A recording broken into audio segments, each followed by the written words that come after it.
हाय friends नमस्कार welcome back to my mini blog. तो ओडिया नववर्ष रे मो तरफ समस्त को अनेक अनेक शुभेच्छा और शुभकामना। ये मुझे रेडी होती आउ पूजा सामग्री को रेडी कर देती कहीं मत जाता मंदिर ये मो दीदी आ मुझे बाहरी जाइए मंदिर। तो ये पिलाटा को देखो जुआड़े भी बाहर ये जीवा कथा तो सुनिश्चित।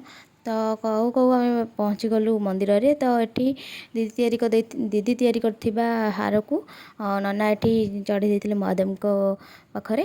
तापर ये घर पलि तो घरे सब बहीपत्र करदे कारण आम घर रंग दिया जाऊला। तो ये व्हाइट कलर टे दिखाई आहरी मत कलर था। तो ये मामा देते मत शाग बाछापी। तो शाग बाछि आसे कि ना तो मत तो बाछि आसेनि जी मो द्वारा है संभव है से करी। तो ये दीदी तैयारी करते पापड़ आठी खाऊली। तो मुझे तो कहूली ये पापड़ ना पूरी करदेचु। तो जेहेतु एत बड़ कम मो द्वारा है से पलि आसली खायापी। तो घरे आज किसी खाଇବା एमती होता जेहेतु संक्रांति से सादा किसी बनी। तो खाई सारे पर ये पलि आसती आम गाँ मंदिर को। ये पिलामानक डांस सिखाऊला आज तो जेता प्रोग्राम। तो ये संध्या बेले पलि आसती माँ तारिणी मंदिर को दर्शन करने। तो ये पिलामाने सब रेडी होते डांस प्रोग्राम। तो समस्त पिलामानक स्टार्ट होता डांस प्रोग्राम। तो जेहेतु यहाँ मिनी ब्लॉग से तो फुल वीडियो डांस आसपारनी।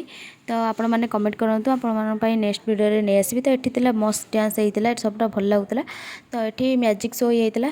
तो ये सब प्रोग्राम सर सर हो गला 11टा।